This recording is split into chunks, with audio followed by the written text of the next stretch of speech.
Hey guys, so I have had an opportunity to visit with Leonard and Dora Mae. My wife and I came up and visited them. It's a little bit of a long story, and I may add a little bit more details in here, but they were just shunned by their community. They are Amish, and they were just shunned, I think like 7 weeks ago. And so my wife and I came to encourage them and to visit with them and hear a little bit about their story a couple days ago. And I just offered them, if they wanted to share their story with you guys on the channel, that I would be willing to do that. And so they invited us back to do that. So we're going to visit with them a bit today and see what God has done in their life.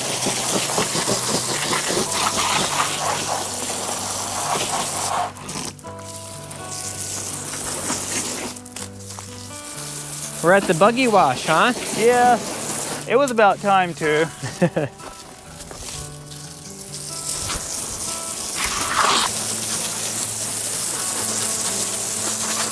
I could take it into the car wash, but I can save some money by doing it myself. Yeah.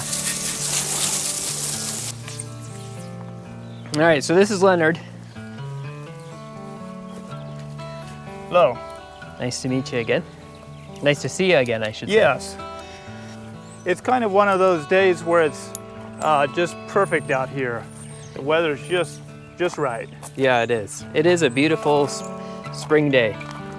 So we're gonna go round up a horse? Yes.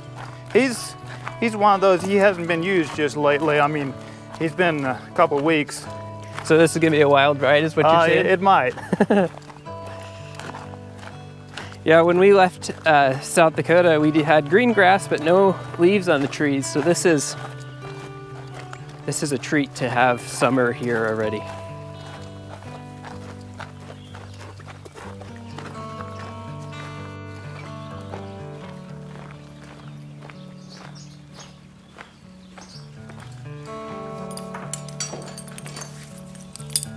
Okay, this is the halter I usually use on him. The pond's sure a lot fuller than it was. Yeah, it's beautiful. It was down to just a small area left, and then that 7.5 inches of rain we got last. Is that what you got? Yeah, wow. 7.5. That's crazy. And that really helped things out. So tell me a little bit about your childhood and growing up Amish and some good memories from that. Well, it was, of course, we've got a lot of good memories. Of course, we liked to go fishing back when I was a boy, growing up at Arthur, Illinois. Okay. And I was 14 when my dad decided to move to a different community where they're a little more, so like I was used to riding a bike. Okay. I spent many hours on the bicycle when I was a boy. The new community was a little more conservative or liberal? A lot more conservative. A lot more conservative. Yeah. Now these are the horses that I've been using. Of course, they're kind of getting a break right now, but I've been using those for, like do my mowing and just general, anytime I need a team of horses. Sure. Good girl. Good girl. Now the other one, she's a little bit, I don't know if she's not quite as easy to catch. Yeah. She's more, if I'd have some oats along, I could catch her fairly easy. But sometimes out on a big pasture like this, they kind of like to have their freedom. They're a big horse. What breed are they? These are Belgians. Okay. Yeah. And yeah, we use them for like mowing the pastures, hauling firewood, plowing the garden. Anything that we, because we don't have tractors in this community or skid steers. Okay. We kind of use them quite a bit. Sure. Just for things that otherwise we would have used like a tractor or skid steer for. So bringing that up and kind of you know, when you guys moved, you saw some of the differences. For those who don't know, a lot of the Amish communities, there's probably not one quite the same, is there? They're all just a little bit different. They have their own, they'll all have their own set of rules. Like, there might be some things that are same, but probably the biggest thing between Arthur, Illinois versus Windsor, Missouri was I was used to riding bikes, and I'd get out on the country, just a blacktop road, and drive to I had a job at a chicken processing plant, and I was just doing things that were okay for a 14-year-old.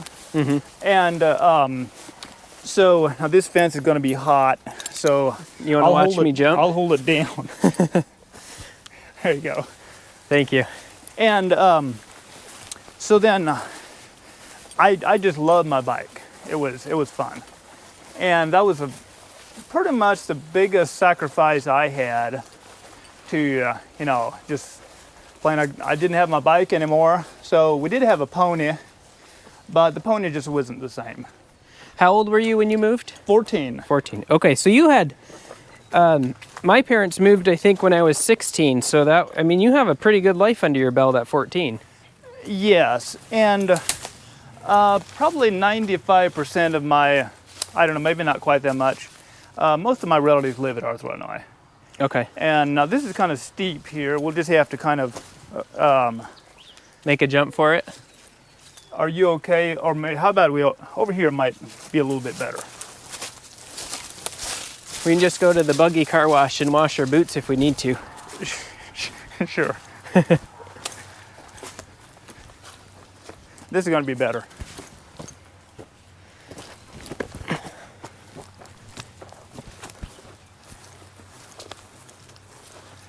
So here's the cows that have the calves, and I use like the feral genetics out of Colorado. Okay. And so you AI them? No, we actually have a bull out that we run with them, and so why don't we cut over here? I think my horse's name is Texas Eagle. I think he's over here. Texas Eagle? Yes. Okay. See if we can catch him. I know he's been enjoying his freedom out on the pasture, being fed hay all winter. Yeah. And then being out on the pasture, he's just like really enjoying that. And it's so, I probably, for the most of the country, I probably sound kind of weird because most of the country is already green, but for me this is amazing. Sure, I can imagine, you're enough farther north that. Yep. Yeah. We'll get snowstorms in May. We had a huge blizzard once in May. So. In May, wow. Yeah, we wouldn't expect that at Windsor, Missouri.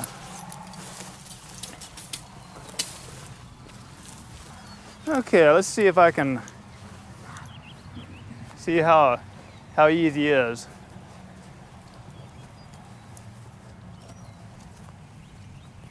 Good boy. Good boy. There you go. Good boy. Good boy. Good boy. Good boy. Good boy. Good boy. Good boy.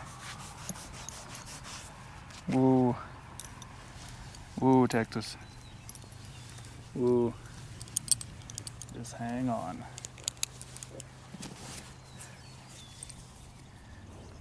Good. Good boy.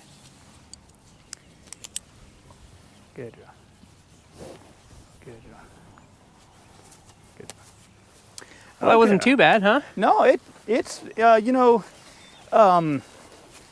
maybe he's ready for maybe he'd like to go on a little run. I move my fences like every morning. Okay. To give him a little bit. Move him over a little grass. bit. Yeah. Yeah. And really helps because it lets the grass, return. Yep. While it's instead of just going over the whole field at one time. So back to the Arthur, Illinois. Another big difference. Here's a shoe. Take that along. Is we were. I was also used to using a like a garden tiller. Okay. So you could have motors? Yes, and even like a garden tiller, like a Troy built. Yep. And that's what I used, and I used that thing a lot. And I'd till the garden for my mom, and we'd sit down and get one of those Berlin seed orders together, and we'd. We've been there a few times to Berlin Seed. Sure. Yeah, they've got all kinds of seeds, and you know the hot caps and seed like all the accessories. I think I made some friends over here. Well, they're actually very friendly. It makes a difference on how you handle them. Like they've been around for. My daughter, she was feeding them hay all winter, and they kind of got used to us. And so those are just colts back there. But this horse, I've had him since he was 2 years old. Okay. Easy boy. And how old is he now? He's 9. Okay. Of course, here's our wood lot out here where we make all our firewood for the stoves, like for the like to heat the store. Like our house has got wood stove in the basement, one in the main floor, and then we also have like the main furnace for the store. That takes a lot of wood. Yeah. And then like I saw it's like a big, almost a boiler type thing. Yes, it is. And ooh, whoa.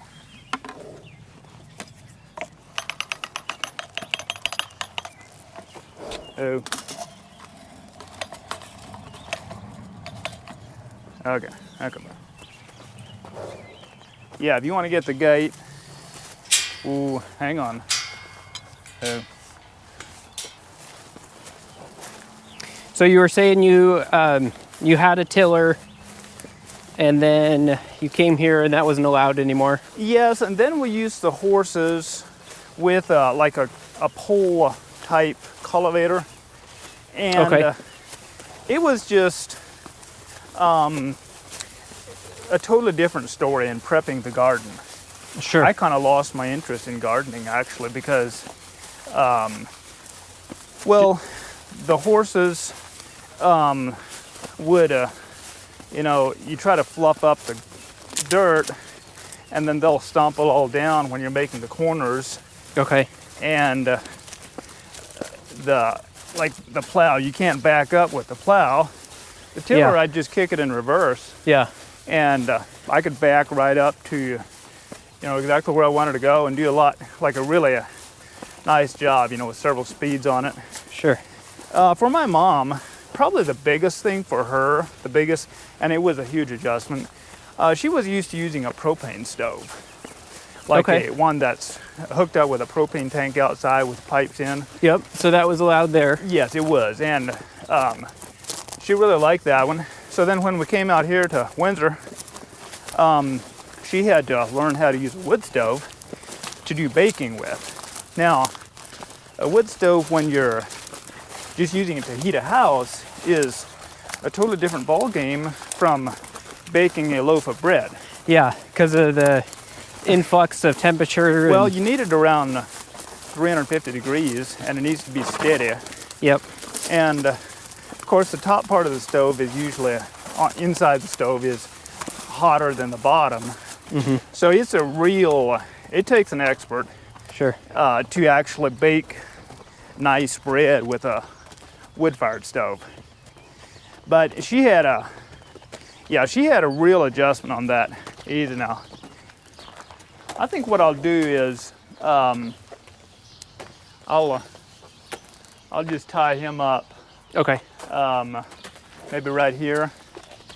And he's not used to this skid steer because I bought it about 2 weeks ago. Okay, I was going to ask you. Skid steers weren't allowed. Yeah. And then since they shunned us anyway, the church did, we decided, well, You know, might as well have a skid steer. Do you love it? We really like it. Yeah. My wife can drive it. Oh, nice. And it's hasn't run away like our horses. You kind of have to watch them. I mean, they. Yeah. This thing, it pretty much does what it's told. I mean, what you make it do. So I'll get his harness out. All right. Ooh. So he's had this done hundreds of times, but not for 2 weeks. Yes. I would say, I mean, I've had him 7 years, and I used to go to town with him at least twice a week. Okay. And which is only about 1.5 miles in the town. I could get to the bank in 5 minutes. And it's not that I don't like him. It's just our minivan is a lot faster. Yeah. So for those who are wondering, Leonard said he bought a minivan, what, just a few weeks ago, huh? Yeah, it's about 3 weeks ago. Yep. And got your driver's license. Yeah, got that all taken care of, and the van's, of course, it's titled and everything in my name, and I wasn't sure how it's going to go getting a driver's license because, you know, being 38 years old and never had a driver's license, I wasn't sure like how fast it'll progress. You know, I mean, how fast we can do something, but. Now I know some Amish have birth certificates and a lot don't. Yes, I personally had a birth certificate. Okay. And there, that varies from community to community too. Yeah. There's some people in this community that have no birth certificate. So that makes it a lot more difficult to... It does, yeah. Yeah. Basically, actually, I'm not sure how they would do it, really. I guess they would have to act like a foreigner. I mean, just like someone that's came from some other country, you know, that doesn't have something like that. Yep. More steps, for sure. Yes, I had that, so it went through fine. I got my, I went over to Clinton, got my driver's permit, and about 2 weeks later went back for my driver's license and passed it. And so yeah, it's been I had a friend that sold me the minivan, and it's working out great. I want to get a truck later on. Yeah. But just for starter, this works out good. You got to start somewhere, right? Yeah. It's important to put the harness on right, because sometimes the horses run away if you don't have everything on like it should. If you take a shortcut, huh? Yeah. I'll need to get the bridle. There's the puppy we saw the other day. Yeah, she's friendly to everybody. Got a good personality. Paisley, is that right? That's right. Before we head on, I'd like to point out, I used to just have a weed mower, like a bottled weed mower. And then on Monday,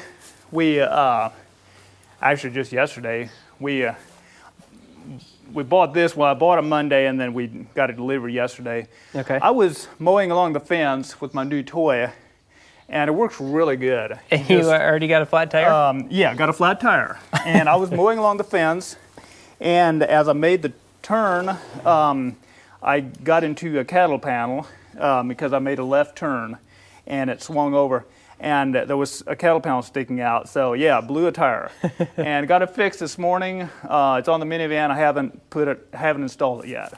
I wanted to install it tonight and go at it again. It's actually really fun. Yeah, the zero turns like that are... I think this one goes 10 miles an hour. Yeah, and it probably mows pretty well at that speed too, huh? Yeah, it's 60 inch. Nice. And yeah, it works really good. I was having fun, but you know, a flat tire, you just kind of have to you have to save it for later. Yep. I bet your wife gave you a hard time about it, huh? First time out. She's actually looking forward to using it. Yeah, I'm sure. I think she's really going to like it. And that's another difference between here and Arthur. We, like our lawnmowers, could only be like a push. I mean, there we had like a self-propelled lawnmower. Okay. Or like even a walk behind. Now these, here in Windsor, we can only have like a push mower. Okay, so you can still have the engine, Yeah. on the motor, but you have to be able to physically push it. Actually push it. Yep. And you can't use the Bostel weed mower in your lawn. You can't use what? Like the weed mower. Oh, the okay. Bostel weed mower. Okay.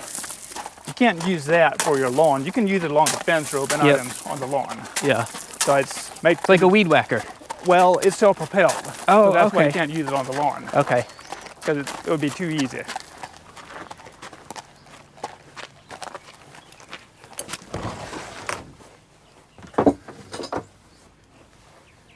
Okay, how come?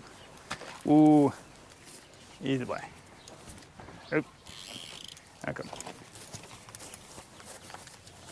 Oop, back. Back, ooh.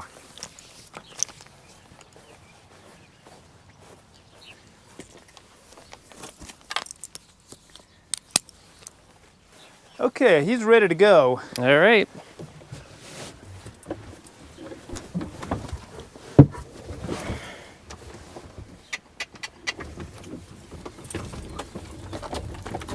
So do you miss the quiet of a buggy though? Actually the buggy is louder on a gravel road than the van is. Okay. Because it rattles so much. Sure. You know, there's no air tires. And so yeah, if you compare these two, yeah, it's like, I definitely go for the van. Yeah. It's got a lot more speed, and you know, I don't have to hitch it up. It's ready to go in. Well, you can just jump in and keep going.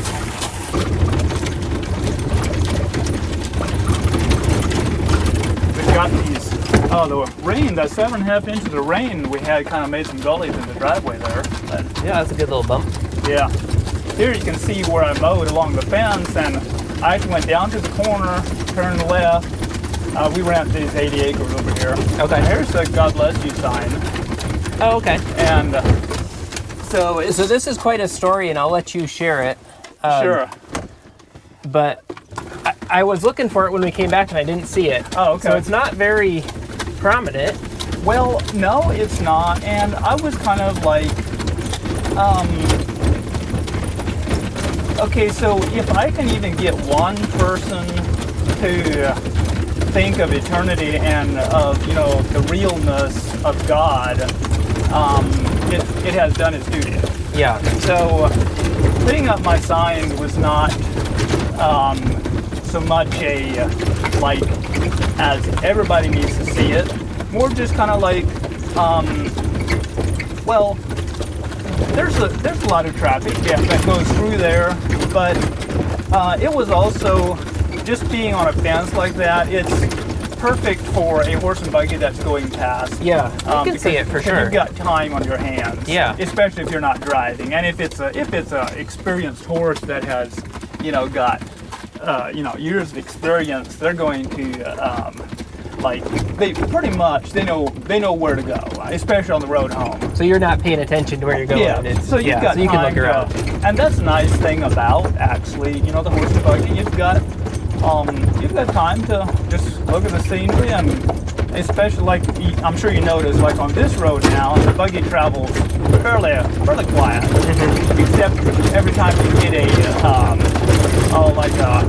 crease in the road, they'll kind of make it rattle. Sure. I think air tires would work. You know, the horse would like air tires because it would pull easier. But so why don't we just turn here and easy. Oh. Yeah, so out there is where we got him, Texas, and he was out there in that pasture. But now right up here, it's a little hard to see, but I've got my other God Bless You sign right there. Okay. Yeah. Here, I'll pop out and show it. Okay.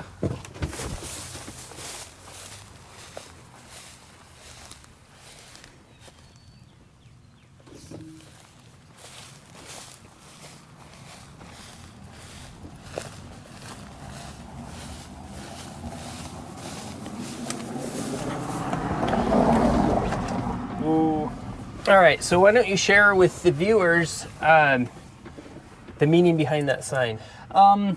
Okay, so I put some thought behind it.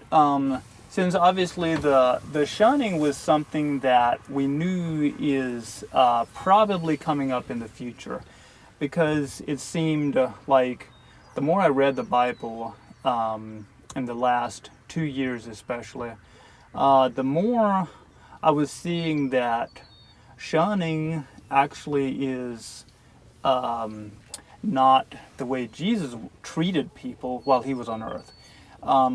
Like there's quite a few instances, like especially like the woman at the well. She was a Samaritan, and obviously she had lived a sinful life, and yet he asked her for a drink of water. And the Jews basically shunned the Samaritans. Yes. And they were a half-breed.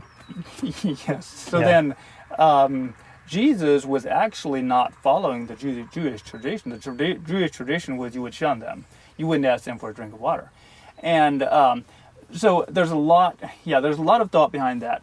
And so then I came across like Matthew 5 verse 44, where it says, bless those that curse you, and Luke 6:28, basically the same thing. In Romans 12 verse 14, it's the same thing. And I started thinking that, like, okay, so what they're about to do to us is definitely nothing less than a curse. I mean, trying to put a curse on us, because I mean, we all know that losing our help in our store, and losing all our Amish customers, and not even being able to have my father-in-law and mother-in-law work in our store anymore, and they live right across the yard from us, that's nothing short of a curse. I mean, it's the attempt at a curse. And so I feel that since this is a spiritual battle, and I mean, it's actually a spiritual battle, it's the best way to combat that is by doing what did Jesus say? He said, bless those that curse you. Mm-hmm. And so I decided to do that and got these signs made, 4 of them. And we own a property out on 2 highway about 2 miles from here. And one day I put up these 4 signs. There's one on this gravel road, and then one on the highway over there, and on the gravel road. Actually, I would love to show you the other 2. Sure. And but yeah, the thought behind it is that even though they are trying to put a curse on us, they've done the worst thing they could do, basically. I mean, if you're running a business, basically, the biggest nightmare, or there's other things that could go wrong, but one of the biggest nightmares that could happen in running a business is if one day every last one of your employees is going to stop. And it's not because of you not getting along with your employees, vice versa. It's because of outsiders commanding them to stop, or they're going to get shunned too. So that's basically the worst thing that can happen. I mean, one of the worst things that can happen to a business. I mean, if you lose your employees, one of them had worked, Ruth had worked at our store for 11.5 years. And I had trained her. I gave her a lot of, I mean, she would like place orders. Mm-hmm. Lydia Ann was the same way. She had worked 7 years. And I let them decide what they want to order. I mean, I even let them order new things out of the catalog. Sure. I mean, I actually recommended them to every just week. Trusted their, open up the color catalogs on the different orders that they placed, like Walnut Creek, Dutch Valley, and Norpro was another one that one of them ordered. And just, what do you think? What would you want to add? Yeah. And so they were really close to you, almost like family, right? Very much so. Very much so. And let's step back just a little bit. I know you and I had, we'll wait for this tractor to go by.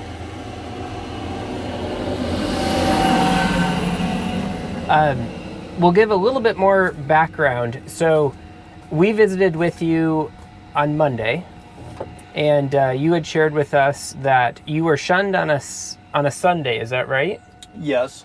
And so then you went to work went to open the store on Monday, and nobody showed up. Yes. And we didn't know. None of your employees showed up. Exactly. Yeah. We didn't know, are they going to shun us or not? Because I had asked, I was kind of I had asked an outside bishop, for help. I mean, because our local ministers were not like they would refuse meetings. I mean, it's like they're not going to talk with us, and so then, and I don't mean that in a bad way. I'm just like, okay, that's the way it was, or that's what it felt to us, because we couldn't like just let's sit down at a table and let's discuss this. We've got a serious problem, and but then here's another semi truck. Sometimes he doesn't like these. Good job. Yeah, he's doing okay. And so then when I went up to talk with this outside bishop, he recommended I would ask for a 2-week extension. Maybe we could, maybe something could be worked out. Some time to mediate or something. And we were planning to go to Walnut Creek, Ohio for a food show. And that was on the Wednesday following the shunning. And I was just like, I guess just blind faith. I was just hoping, things will work out somehow. And I thought, well, now this bishop has got a good idea. I asked for a 2-week extension. And then because we were planning to take Ruth along. She's the one that had been with us for 11 and a half years. And we were planning to have her go along. And then, just as a, it doesn't hurt to have her go on a vacation too. Sure, She deserved it. Yeah. She more than deserved it. I was hoping this 2-week extension would actually allow us to make the trip, and maybe if we get shunned afterward, well, at least we made our trip. And I'll add in here too, for those of you that watched Ray's testimony, that was at the Step Out of the Boat conference in Ohio, and you were planning on swinging by there too. Actually, we were. Yeah. Yes, that is. I'm glad you. And so brought it up. That ties into how we found out about you when you were shunned, and then weren't able to make it, and so that's kind of how. Exactly. We ended up because we had the driver scheduled. I mean, everything was scheduled, and but at the so Monday, obviously nobody showed up. I ended up calling Joe Keim, and I just told him, because he had asked me to speak there. I just told him, there's really no way. We could close the store, but we're having a serious, we're going through a serious problem. And for those of you who haven't seen it yet, which we'll show you a little bit later, but your guys' store, it's a bulk food store, kind of a variety store, and it's a fairly large one, so you can't just do it by yourself. You need help. No, certainly not. And a lot of the like Dutch Valley and Walnut Creek, I haven't placed those orders for, you could almost say, years. Sure. That wasn't my job. I was more like in customer service and doing management and things like that. But as far as just going out with the order guide and placing an order, that wasn't my job. Yeah, so you had all that put onto you yes. too. Yeah. And so Ruth had actually prepped the Walnut Creek Foods show order. So I called there because everything was arranged. We were planning to be there, and I called them, and I had my own phone by then, and I explained, we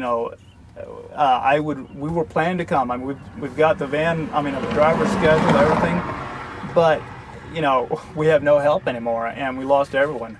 And it's like, so the sales rep was actually, he had compassion, and Walnut Creek Foods actually ended up giving us our food show, our discount, without being present. Cool. Because they realized, this is not something that we planned. It's not even, they didn't want us to close up the store. Sure. Yeah. And they actually had compassion, and I appreciate it. That actually awesome. meant a lot to me. Yeah. Well, it looks like the road's fairly clear now. Give this a try. Gets stuffy in here, doesn't it? Actually, we don't have air. Except to open the windows. Well, that's what my dad used to say. We have like 260, so we can go 2 windows down, 60 miles an hour. That was our air conditioning. Well, yeah, this horse, I really like him. As far as for a horse, I wouldn't sell him if it wasn't for I don't really need him. Sure. I guess I'll just probably, I'll just end up selling him probably because I thought about keeping them around, just kind of every once in a while, go to town or just for the fun of it. Yeah. Just kind of as like for the children. I mean, just so the children know how to drive a horse. Just maybe several times a year, hitch him up and go for a spin.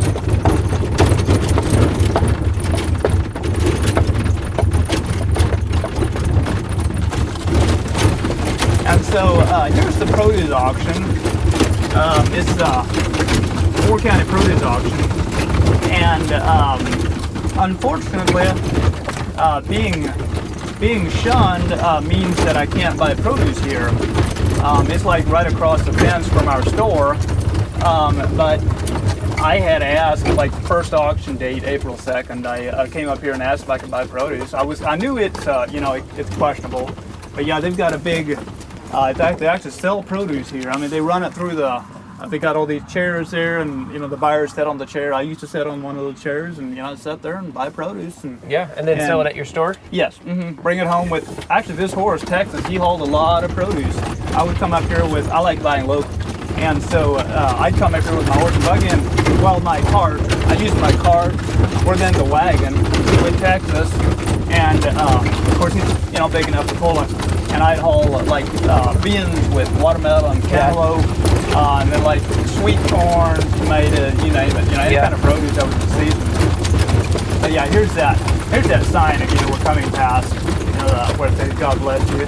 So that's the one here on the gravel road. But then we have 2 more that we're not going to get to right now.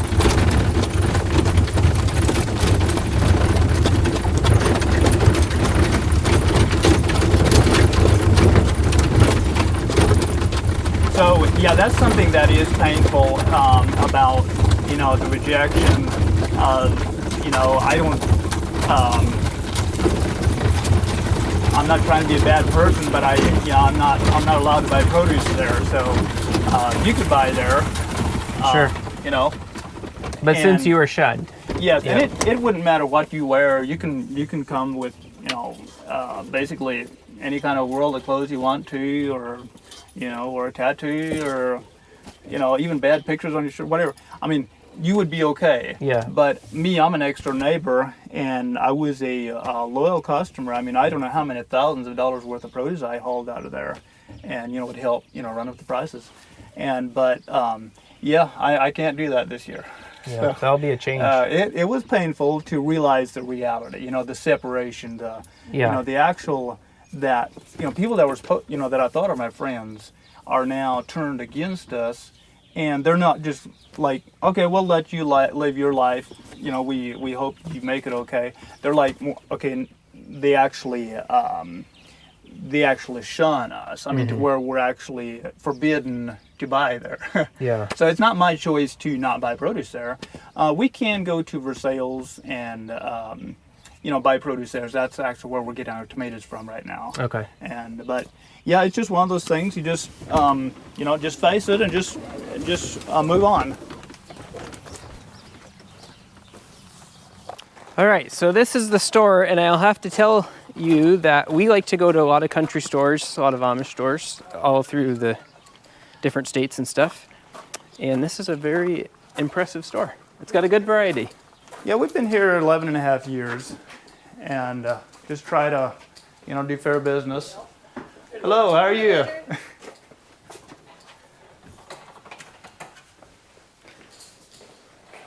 Is there anybody in here that you don't want filmed? Yes. Why don't we come on out here? Yeah, we sell a lot of these barrels. They've been a little hard to get lately, but so they're just like for storage. Yeah, like food storage. Oh, that's nice. Yeah. A lot of people are buying them for the like preppers. Some people put their dog food in. Yeah, I might have to get one of those. Those course, are nice. We always we used to keep sunflower seeds in stock and things like that. But also while we're at it, like all the lilacs out there. I don't know if you noticed those. Yeah, I did, because your store is called Lilac Lane. Yes, and that's actually those actually come from Marthville, Illinois. Okay. All of those. When I was 14, we moved from Marthville, Illinois. I kind of liked doing botanical things, and so I transplanted them into buckets, little buckets. And then when we moved, I kept them watered, and then they grew, and I transplanted them again. Nice. And into bigger tubs. And so it was like several years until I actually knew where I want to plant the permanent. So that's like all these down here come from Arthur, Illinois. That's pretty cool. Home place where I grew up. That's a cool souvenir, if you will. Yes, actually it is. And the ones up there By the house up there, too? that's the same way. Okay. And so yeah, I think I'll close this sign here, and we'll call it a day. Yeah, that should work. There's a lot of buggies that go past here. Yeah. And it's actually painful to see them go past, and they our hitch rack right over here, it's open, it's available, but no Amish customers. Today we had an Amish family that came from Boonville. They didn't buy anything, and I didn't really ask him, but we did have an Amish family from Osceola that they had come up here. They didn't know we'd been shunned, and even though they're Swartzentroopers, the Swartzentroopers, they would not even consider having church with us or us with them. I mean, You're too liberal. yes. Yeah. Even though we're don't even have the self-propelled mowers or the garden tillers Sure. or the gas stoves, or there's a lot of other things. We are way too worldly for Osceola. And also, since they use tobacco and smoke cigarettes, that's also a defining difference between like our group versus Different their group. communities. So then, when I guess they came up here, the way I understand, they came up here, did some shopping, and then later they discovered that, word got around. It gets around fast, but the Amish, they'll write letters, or they'll see each other at auctions. It's the original Facebook, right? Yeah, the good way to describe it, yes, and it's definitely very effective. Now it does have room for error, just same as other sorts of communication. A gentleman stopped in and visited with me because he wanted to know, have we been shunned? Sure. Because if we are, he's not going to buy anything. Yeah. And if we're, he just wanted to know the facts. So I told him, well, I kind of explained, well, at first they had locked us out of the council, so we couldn't be in the council. Like I would have to go out with the little children. When the children went out at church, and they had important stuff to talk about afterwards. So after church, after the service, the kids would go out, and you would have to go out with them because you weren't allowed. Exactly. Because I was not like my counsel was not would have been like bad counsel. Okay. I was not considered. So a good anything person. you would have to say wasn't worth hearing. And it wasn't even good for me to just be there. Be present. Yeah. Like I couldn't even be present. Wow. But so that had happened last fall already, because I didn't want to shun my neighbor. He had been doing sorghum, and he made sorghum for his living, and doing that, I like to support local. So we were told we need to stop buying his sorghum because he's been excommunicated and shunned. Because he believed in Matthew 18, where Jesus said to if you have a problem with your brother, talk with him directly, instead of talking with a whole bunch of other people first. And even though I have quite frequently not followed Jesus' outline that he gave, I believe it is the right way to do it. There's a wisdom behind it. Okay, so this man, he was an Amish man, and he essentially believed in Matthew 18 of going to your brother and talking it out, right? Exactly. And so then the church or the bishop, the ministers, disagreed with him? Yes, they disagreed. They said that that's not the way we do at Windsor, that if you have a problem with someone, go tell them. For example, one family, they had their laundry out on the wash line. And then someone came along and they saw the wrong color of a certain piece of laundry out on the wash line. And it's not something that you would wear on the outside, like you would never see it when the person's wearing it. Okay. And but he noticed the wrong color. And that's the disadvantage of a horse and buggy. You've got all this extra You can time. see everything. Yes, Yeah. and you're like you're not I mean, it gives time to observe Sure. your neighborhood and maybe kind of be looking around, seeing what they're doing, or if you can find a fault. But so then the ministers came to this family and approached them, about this this piece of clothing that had been the wrong color, that was spotted on the wash line. So they wanted, of course, the human nature. I mean, you want to know, well, so who's looking at my laundry? I mean, I hang it out there to dry. It's not there for people to be studying it when they're going past. And but no, the minister didn't want to say, because obviously they would.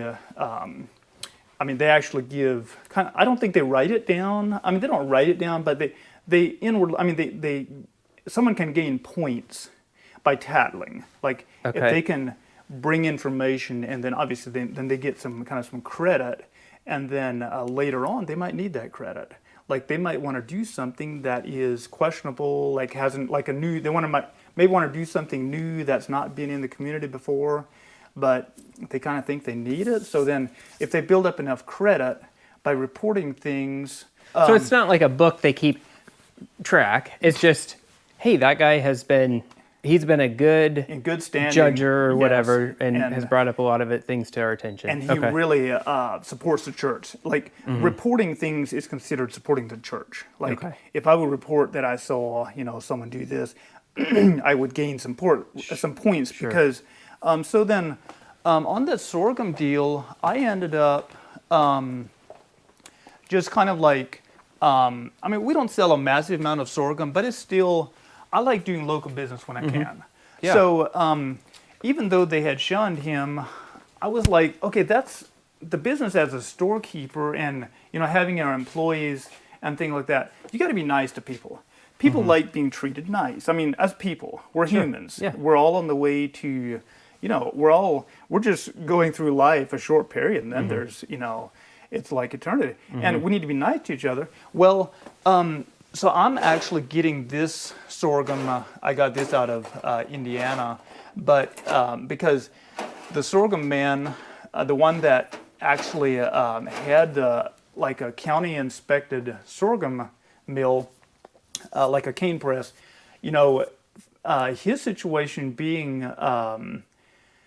shunned, his brother had planted a bunch of cane, like I don't know how many acres, but he had a bunch of cane out in the field.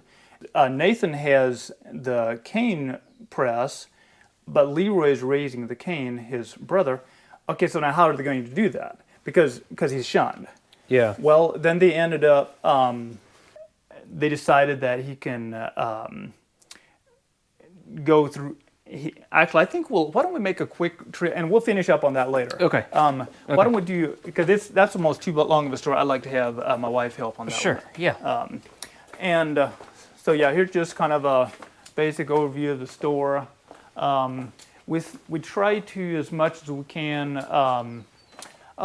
just like we've got a lot of nuts and a lot of dry goods, candies, things that we package up, and of course that takes people to do that. That's where like Ruth and Lydia, and they would order, like they would take care of ordering all these things. And you got to weigh it all out and yes. And in fact, the shelves looked a little bit bare, but partly because I have all those responsibilities myself now. Sure. I used to, I could just let them. They would take care of it, and then every once in a while, usually every week, I would see a new item. Oh, okay, new item. So, but I don't care. I mean, they picked out a new item. I just trusted their judgment that whatever they decide is good enough. One thing that I really, I guess I should have restocked this. We usually have einkorn flour. Here's einkorn berries. My wife was looking for the flour the other day. Oh, okay. In fact, we have probably, that's spelt berries. That's cornmeal. I guess we're temporarily out of the einkorn flour out here, but that's, I like this cornmeal, organic cornmeal. Yep. Now it does go rancid really fast because it's open pollinated. It has a high protein content. It breaks down fast. It's my favorite. It's organic, but it doesn't have much. Like once you make corn bread, you want to use it or put it in the refrigerator. Sure. It starts up there in that corner with A's and goes all the way down. ending down here with the soup greens. But we do a lot of these. Now the jams, those are the ones that I can't get these anymore. I actually went over to Miller's Kitchen yesterday, and I asked if I could, buy some more. I'd love to, if I could buy some more jams. And he said I can't. I think he really felt kind of bad about it because, he did say he wished he could, but with the restriction, being shunned, he can no longer sell to me. Yeah, so this was an Amish family that made this? Yes, they're just about a mile and a half down the road. Okay. Yeah. But they can't deal with you No, anymore. They can no longer sell to us. Wow. I asked him if I could have someone else, send a list with someone else, and then they get it. They said no. If he knows that it's going to our store, he can't sell it. Wow. So it's kind of crippling as far as that part. But praise the Lord, we can sell other things. Mm-hmm. And Shelf space is worth something, right? Yes, it is. And we can even some of these other brands are from other places that make it and that don't do the shunning. So thankfully we have places like that where we can get other kinds that'll be just as good. Sure. So this is household and gifts and stuff over here. Yes, my wife actually takes care of pretty much all of these items. Okay. Of course, got a health supplement section in here. This is our favorite section, all the kitchen stainless steel stuff. We like good quality stainless steel stuff. Sure. I was right over in this area right here when that lady came in the door that she had cancer, and I'm always looking for, since we sell health supplements, everybody's looking for the cancer care. And she came in the door, and I was like, I was so surprised. Well, I just assumed she died because, that's the typical outcome. If someone has cancer, she had 3 kinds of cancer. And so when she came in the door, so surprised. And so I asked her, well, so what did you take? Well, she didn't take anything. She just, they went down to Georgia. So she just said it so offhandedly. And I was like, all question marks, it's not that simple. If you have 3 kinds of cancer, that's not that easy. And, but she said she'll bring me a book. So about a month later her husband brought a book by. And that one was from Henry Wright out of Thomaston, Georgia. And that was my absolute first inkling that I had any idea that some health problems can be related to fear, anxiety, and stress. So my grandfather actually committed suicide when I was 2 years old. Wow. So I don't remember anything except I remember of seeing the box and of the very traumatic experience. There was trauma, you could just feel it. I remember that. But other than that, I have no memories of him. And since photographs are not allowed, we have no pictures of him. So you just kind of have to, it'd be nice to have some family photos. But so then, since my brother had a lot of health issues, my younger brother, and I myself had actually went through a period of, struggling with depression, in my early 20s, and even at periods before that. It was and then when I started reading that book that they brought, I was like, this was totally new. They didn't go into a lot of spiritual. It was the main thing in the book that you find is that stood out to me was the connection that we can actually stress ourselves to death, just being afraid. And I had a lot of fear in my life. A lot. I was afraid of the dark, afraid of death, of course, and just afraid of financial failure. Sure. A lot of that is normal for everybody, but do you think your upbringing had a play in that? Very likely it did. The trauma, that I experienced at 2 years old. Yes, I would say that very likely had it. And my grandfather he tried to really be in the ordnung. He was very strict about being in the ordnung. And it was always a puzzle to me why someone that is such a good person in the ordnung, even extra, going above and beyond what's required, like, why would someone like that, commit suicide? I mean, it's like so foreign. I mean, that doesn't really match, does it? But then I started reading that. I was like, so that had a lot. It explained, and that's where that was in 2016. That's when I first started realizing I'm not being told the whole story. There's a spiritual aspect in life that I don't know about, but I like to learn more. And so it kind of went from there. I started reading that. I gave the book to a minister. He just said that they're taking it too far. I gave it to the bishop. He said, well, he didn't really read anything about it. It's no interest. But it was free. Like, just, I mean, trust in Jesus and trust in God and His protection and things like that, and you can reduce your stress levels.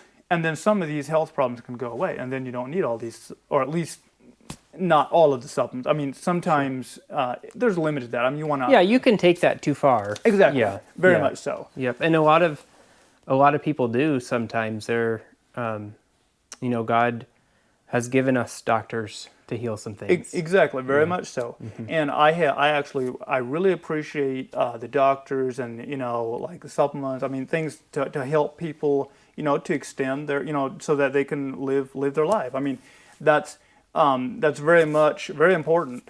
And but some of these, I just started seeing a connection that to me was interesting. Yeah, and something you weren't used to growing up. Exactly. Yeah. And that happened through a store customer is how that came into you. That's cool.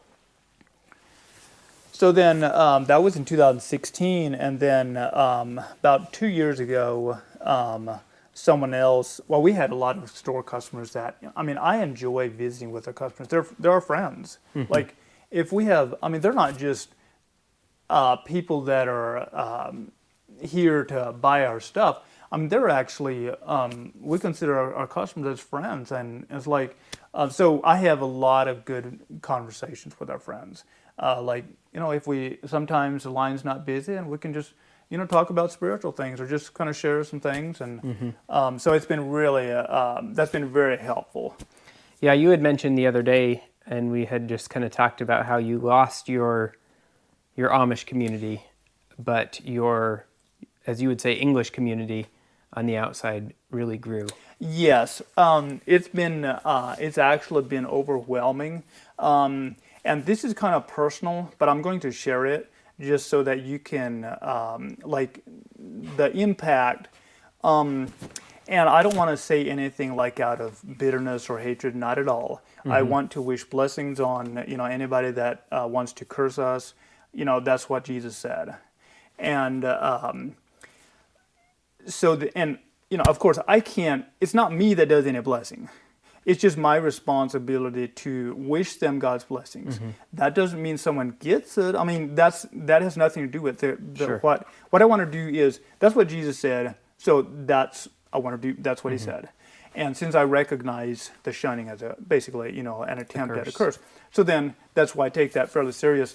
But right here at the register, I've got I'll come around there. I've got a verse here. Now, some of you won't be able to read this, but I'm sure. I mean, it's in German, and it's in Matthew 5, verse 44, and 45, and 46. Those verses are. I actually. Considered those important enough that I actually put them up here. Of course, they're behind the calendar now, but I used to have a shorter calendar. But I've had that up here for a while. But it talks about, love your enemies and bless those that curse you. And I find that very interesting because human nature does not want to do that. Human nature wants to, recompense evil for evil.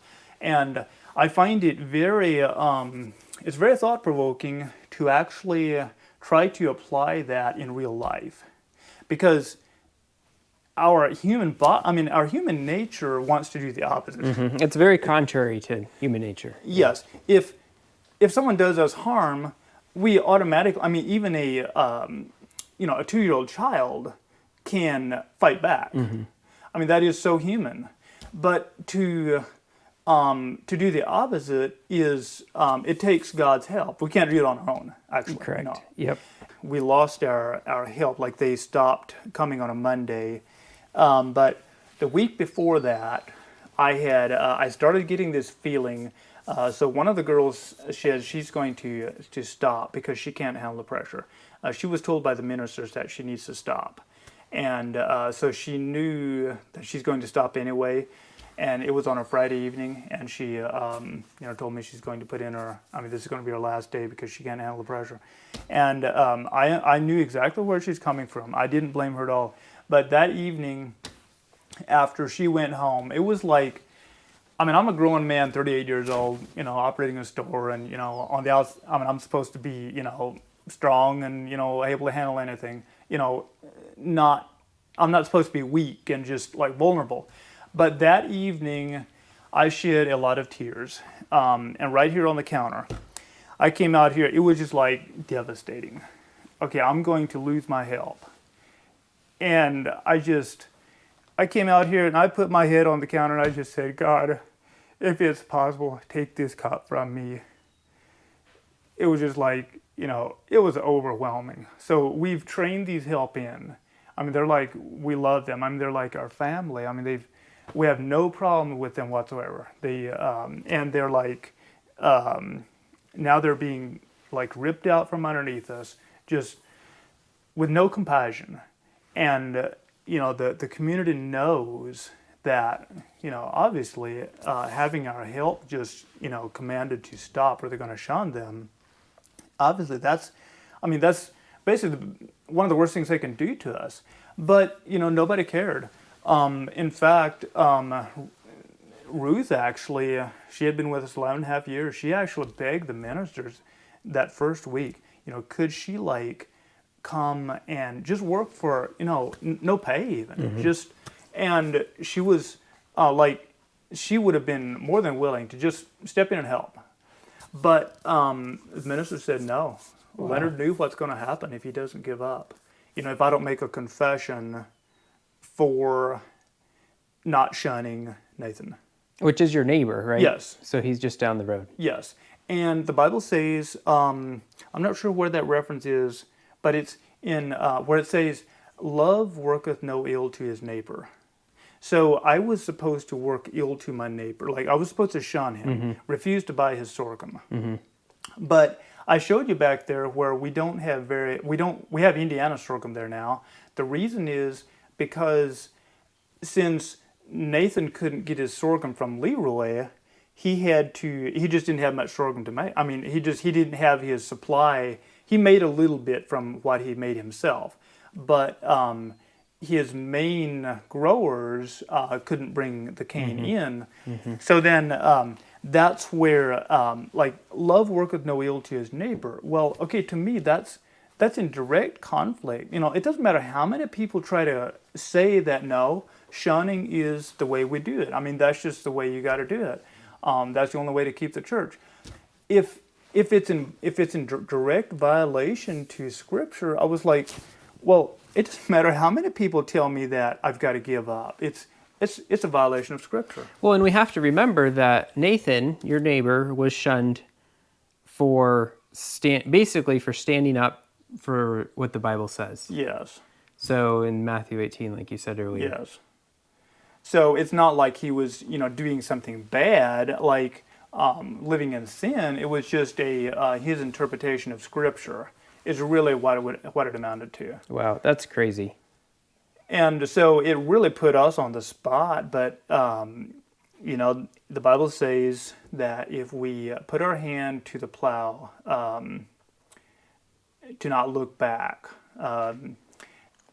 That's the way we're looking at this. Not be looking back at the things that we loved about the, just like the lifestyle or the gatherings. The community. Yes. Yeah. We have to take God's word first.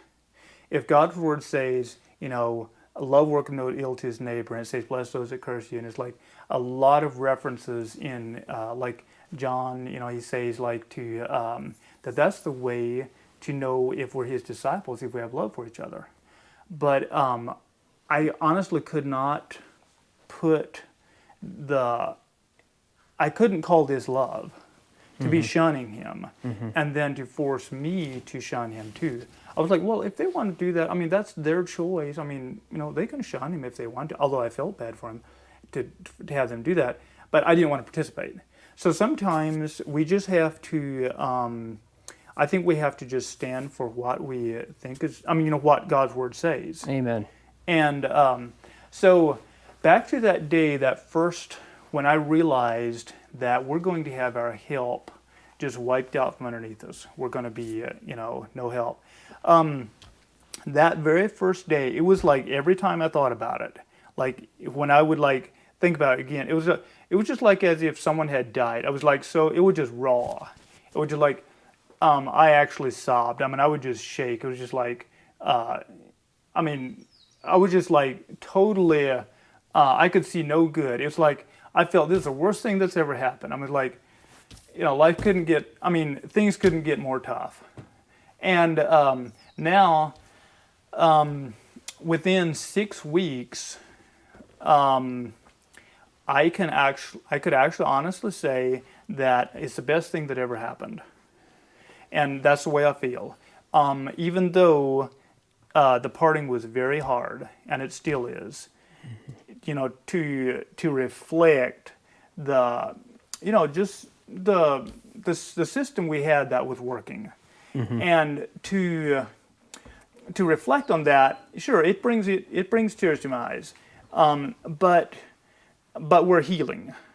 Like it was very traumatic to have our spiritual leaders turn against us like that. Like we should be able to trust them as they're our spiritual leaders, and they we should have confidence. But I basically lost my confidence, and it's like very very devastating. But now, yes, I can say, and I actually tell customers that it's if someone wants to talk about it, it's the best thing that's ever happened. Doing that actually ejected me out of the box, and I'm no longer in the box. Now I can think for myself, and the box, you mean the Amish culture or the religion? Well, okay, so it used to be where, like, if you go to communion, like before communion, we'd have the Ordnungschurch, which lasts from 9 o'clock a.m. until sometimes like up to 6 o'clock p.m. Wow.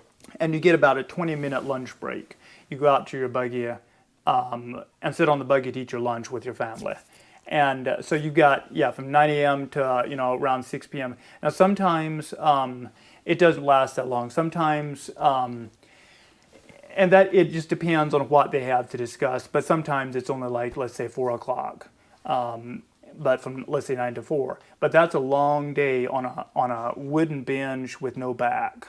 And all the benches are the same height. So the children, they're sitting with their feet, not on the floor. And the adults are, have their... So it can be kind of, it can really try you out, kind of like deer hunting. You sit there and you try to hold as still as you can. And, but the thing about deer hunting, if you decide you want to go home, you just go home. This is quite different. There's nothing about like, well, I'm just going to get up and go home. No, you would not be able to participate in communion if you would do that. So that's where this will actually... it will really try you out. But since you don't want to get shunned, nobody wants to be shunned, so then you just sit there and you just participate. And then at the end of that, then you have to like make a statement. Well, everybody has to individually make a statement that they agree with everything that was added or subtracted to the rules. Okay. Like if they decided to... So this would be community-specific rules. Yes, okay. Exactly. And so then I never did like doing that because I felt like since Jesus died for our sins, I felt like this Ordnungschurch before communion, especially, I don't have a problem with an Ordnung. But if it becomes first place, that's where I think it can kind of get people off of the true meaning of communion, because then we're sitting there and we qualify for communion because we have these ordinances, we've agreed to the new ordinance, and the ordinance can change. So in a way, they're holding communion hostage. Now that is the perfect way to describe it, because like my wife and I, we have several times we're not allowed to have a communion. Well, like last fall, they didn't. When they locked us out of the council, obviously we weren't qualified, and of course this spring. So basically, they decide if you are eligible for communion, and so at that time they see if you are following the rules too. Yes, and then they'll judge you whether you're worthy to have communion. But you have to make a recommitment. Okay. At that time. Okay. It's like a recommitment. So you can basically have confession, recommit, and then have communion. Yes, you could do that. Okay. Yes. Okay. And if you haven't done anything out of order, now, and that's the thing that I think we need to look at heart issues more than just like carnal things, because these things are all going to just disappear. I mean, this is nothing permanent. Everything that we see here on the earth. Yeah. But what's inside, that's what counts. And I did see what I felt was a lack of spiritual awareness. A lack of even like communion. Obviously, is because of Jesus and not because of an ordinance. But it has been, it has made a shift to where it actually, communion is actually, you can only have communion if you're, if they following the rules. Yes, yep. Exactly. So, I'd like to show you this. This is the switch that I had to make a confession, because when I was selling my home-raised beef with no antibiotics, hormone implants, vaccines, or genetic modified feed, and we had some customers that really appreciated that. I ended up, this thing was standing vacant. So this is your cooler. Yes, it's a cooler. Okay. And it was just sitting here vacant all winter, and it was January, and I had 9 steers to process. So I decided, well, nobody would care since I'm doing home-raised beef, locally raised like that. I mean, everybody's going to be for that, surely. Since freezers are not allowed here, they were allowed at Arthur, Illinois, but at Windsor, freezers are not allowed. And so I actually decided that nobody would care if I adjust the temperature on here to where it can freeze. I thought we're going to get a community freezer in the community. I had actually talked with the bishop, and he had said the previous summer that will be, he hopes we can have a community freezer up and running. But anyway, so I had these processed, and so I decided to utilize this thing to freeze. And so I adjusted the temperature, went down to 10 below. And that worked really well until the wrong people found out. It was the Amish ministers found out that I am freezing with this thing. And I had a bunch of beef inside. And so they told me I have to sell it within a month. So I made I tried to be easy to get along with. I knew I was kind of like, well, freezers weren't allowed. I would just kind of like I was hoping it would work somehow. But since the community freezer wasn't going yet, I resorted to this. But I made a confession. That's not hard. You just like kneel down on the, like a church, you just kneel down on the floor and then they'll, So just to be clear really quick, turning your reefer that you have here at your store from refrigerating to freezing was a sin. That was an absolute sin, yes. Mm-hmm. Well, they will say that's in itself is not actually sin, but it's the disobedience. Okay. So I was okay. disobedient. Interesting. Yeah. Okay. The disobedience is where it turned into sin. Okay. Because they had, the rules are you can't have that, and I broke that And you rule. were disobedient to the Yes. rules. Okay.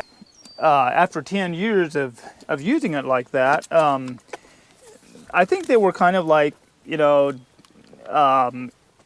they weren't very happy that I decided to turn it to freezing. So anyway, I'm not sure what all the problems were with, why they decided to make a huge issue out of it. But we were told we need to stop running it on auto start and we need to start it manually. So we tried to explain, well, that's really not possible.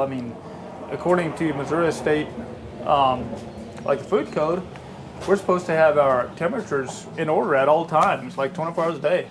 And so we tried to explain, that's, we can't, that's really not even feasible. We've got a store here, we've got people that are, we don't want to have anybody sick. Yeah. We want to keep everybody in good health and not have pathogens growing.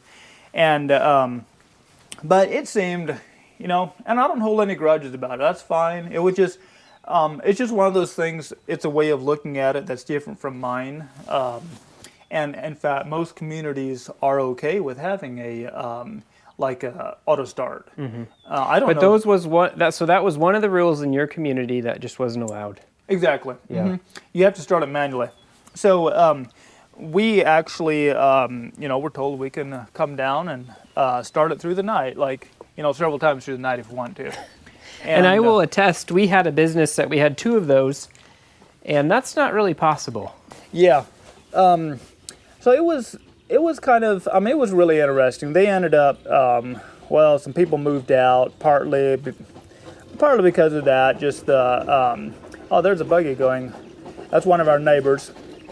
He's probably, I don't know, maybe going home from work, but yeah, we appreciate our Amish neighbors. They're, we have no grudges against them. They're actually, we have a hitch rack out here. It's open for business if we would appreciate Amish customers, but we don't have any. Do you think any Amish will watch this video? That's a good question. I wouldn't be surprised if there would be. Yeah. Some of them, I know I've had my phone for a while. Yeah. And I'm probably not the only one. Yeah. Yeah. So, some of those things, they really take it serious as far as the ordnung. They considered that as, basically a lot more important. So is it safe to say they would put the rules of the church or the community over the Bible? Very much so. In fact, I asked one of the ministers about 3 months ago, is the Bible safe? Okay. And he said, yes, it is. Okay. So I asked him, well, is it okay to use the Bible as our guide? And he said, no. It's been proven that does not work. Wow. And he's a senior minister. He's been in this community for ever since 1975. So wow. He should know. If anybody knows, he should know. And that's what he decided. So, yeah. So, yeah, that is actually, it's an 80-acre tract that we've been renting for, I think 5 years. Okay. And so we run our cattle, like beef cattle over there. Okay. And the grass looks really nice. Yes, actually it does. We have an interesting thing on that. If I want to have it mowed, I can mow with my team and horses, but you can only mow about 10 acres max in a day with a team of horses, and so you're basically for sure 8 days of mowing in getting that mowed. So if I hire someone with a like a tractor with a brush hog, that's possible, but I can't. I wasn't supposed to actually pay him. I had to You had to do a share or something. No, well, I had to pay I would have had to pay the landowner, and then the landowner pays him. Okay. And of course, I didn't do that. I just paid him myself. But that was the way it's supposed to be done. Wow. I would have had to make a confession about that. But. I'm surprised how good he behaves tonight. Yeah, he's really doing good. Seems to enjoy it. So you mentioned earlier your brother-in-law drove by in his buggy or his wagon. Yes. You've got a lot of family around that you don't see anymore. Yes. I mean, we'll see them go past. Yeah. But they don't like talk. I mean, well, just like this morning, I've been praying for opportunities to help the Amish. Like, and I've had that happen several times where someone called, because I have a phone now, and nobody else does. I mean, Okay. there's no message service on the phone. So then I've had several situations where people would call me and ask me to let someone know. Okay. And I'm like, sure, I will definitely do that. I'll take care of it. So this morning I made a run up to my other brother-in-law's place with the minivan. I give them a phone number Okay. of someone that called me. Okay. Since there's no other contacts in the community, there are these weekly phone shacks. So you're an Amish pager. Yes. And I try to do that just to be friendly. I mean, just to do my part. You know, I don't want to hold grudges against anybody. I'm like, you know, I want to do my part in like helping them out. Yeah. But yeah, it was a golden opportunity to like, you know, help out. And I don't know if there's going to be anybody here or not. Do you want to check first? Yeah, let me go do that. Okay.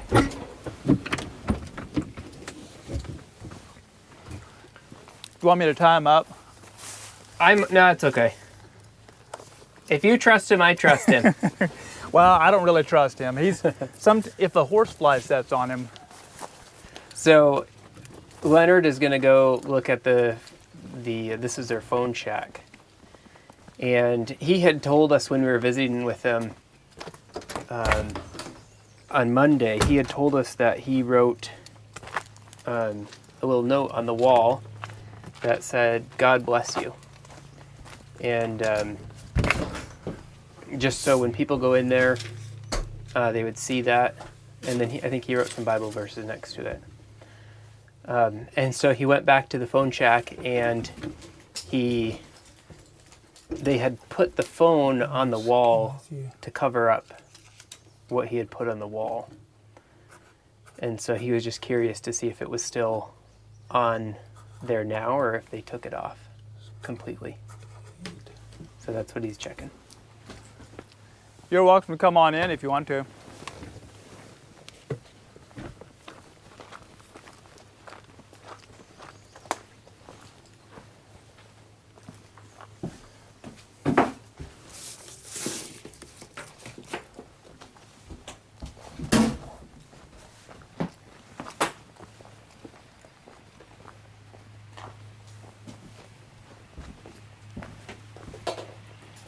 So this is an Amish phone shack.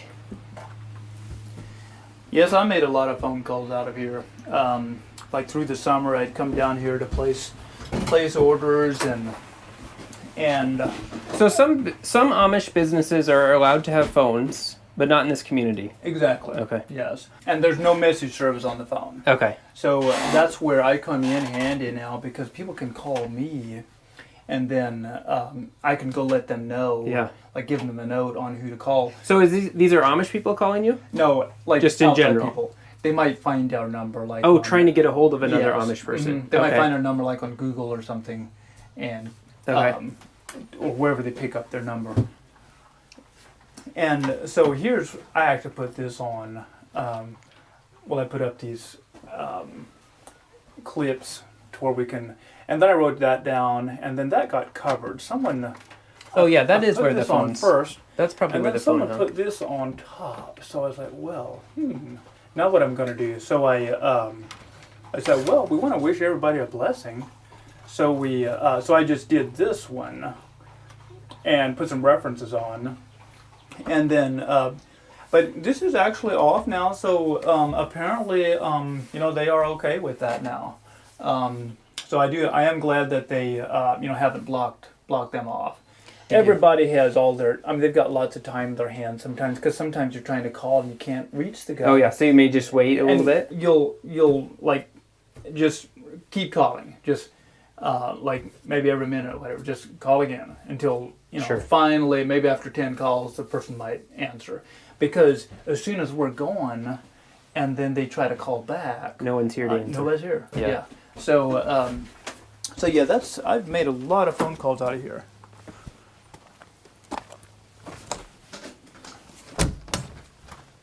So is your buggy recognizable? Would they know that?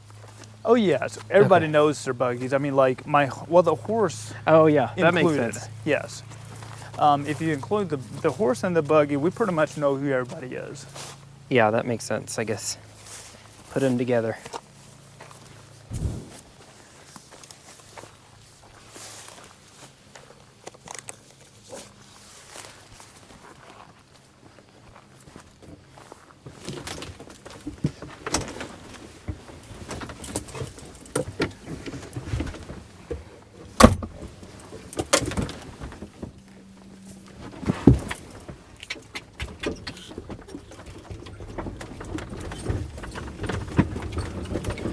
We don't have a turn signal, so we just kind of look out the windows or check the mirrors.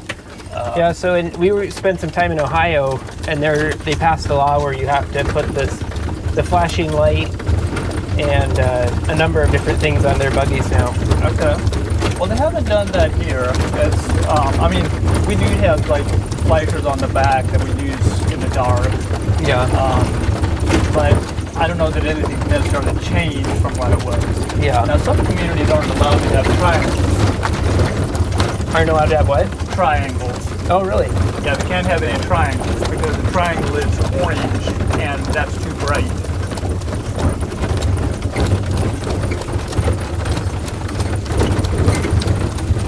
Yeah, that's crazy. A safety thing like that shouldn't be that much of a concern. But Yes, I walk this road like very often because I would from the store I'd walk down here to make my phone calls. yeah.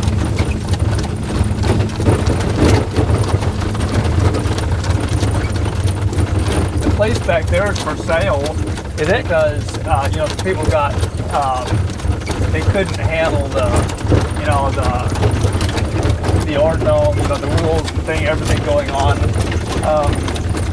So they were Amish, and They were, yes, but they got put into a position to where they were not allowed to help with the counseling. I mean, they were like bad members because they didn't want to do the same thing to us. Like they didn't agree with punishing us for running our cooler on automatic start. yeah. It really made a trench in the driveway here. Yeah, it did. A little ravine. I don't want to get my buggy wheel in because it's just wooden, and those wooden wheels can break. So you have to be careful about hitting something with that. Yeah, so the wheel for sure. doesn't snap off.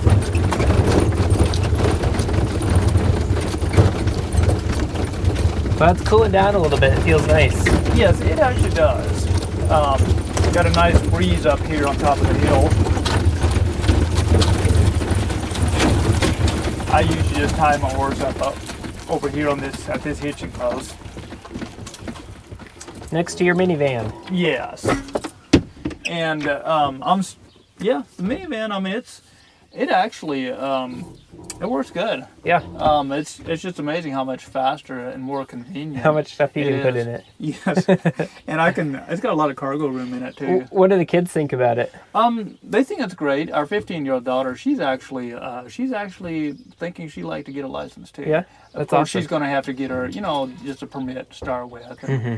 But so yeah, she's. I think she'll be driving in the next year. Cool. Has Dora Mae got her license too? No, she's still kind of she wants to, but Okay. of course, she grew up without using power equipment like that. I mean, Sure. she did use the push style lawnmower, Mm-hmm. but this is a totally different thing. I mean, this Yeah. is now we are planning that zero turn mower, that had the flat. I'll have to get that fixed. I mean, which I've got it fixed. Yeah, wheeled in the got to in put the it back minivan. on. But we thought maybe if she would drive that one, to mow the yard. It's different because that one's got the levers, but it still gets you a little practice. Yeah. Yes, it is quite a bit different. But she would at least, the speed, judging the speed and things. So anyway, we'll see how that goes. And not take a tire to the fence and yes, make it flat. I think she's going. You're going to never live that down. I'm sorry. I think she's going to be more careful than me. Yeah, that's true. I was just kind of flying around the corner, and I just got a little too close. So if you don't mind, what is this little stool down here? We got that when we were up at one of the girls that worked at our store several years ago. She actually she spent some time up there, and we really appreciated her. She was like good help. Okay. So then when we were up there, they had these for sale. Okay. So what is the Rainbow of Hope? It's like a place where like girls that have been had a hard time, like got abused or something. Can be. It's kind of like a I guess Rainbow of Hope. A shelter almost. Yes, you might say that. And they might spend 6 months there, or kind of like a program where they maybe. They'll learn to get along with others, or maybe heal from. They might have been, misused. Mm-hmm. A lot of those. That's why they're there, is because they've been, misused, and then they'll. It's kind of a place to heal from trauma and things like that. So yeah. All right. Well, I think we're going to go in and see if Dora Mae wants to visit a little bit, and if she's up for it, it's completely up to her. So. We'll go see.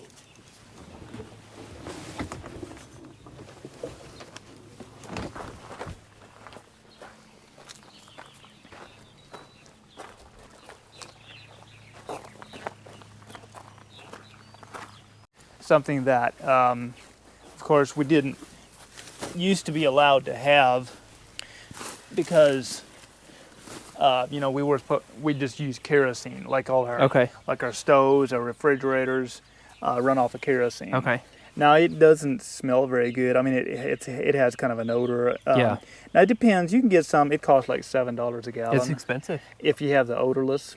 Oh, and that's what we've been paying, $7 a gallon. But like for our refrigerators, it costs. Well, it takes 2 gallons a week to run the refrigerator. So $14 a week. And we have 2 refrigerators, so we're spending $28 a week. Wow. That would be a week. Yeah. Yes. And so it's really kind of expensive to run the kerosene and refrigerator. A lot of, like, you got to 1 gallon at a time, right? You got to fill it up? Yes. Yeah. You have to pour it in. Yeah. And then a lot of communities, like Arthur, Illinois, where I came from, the propane tanks are okay. Yeah. A lot of Amish do use propane. Yes. Yeah. And we filled this thing 400 gallons for $1.90 a gallon. Okay. So we're, I think that's really the way to go. A lot so more you just had economical. this put in since you were shunned? Yes, exactly. Okay. And then you put in some new appliances too? We did, yes. Okay. Yes, I could show you those. All right, I'm going to shut the camera off for a little bit, and we're going to go in and see Dora Mae. Okay, so Leonard went up to check Dora Mae and just make sure that we had talked this morning before we started the interview, or not this morning, this afternoon, and she didn't know if she wanted to share her story or not. But oh yeah, it's fine. Let's head on up. All right.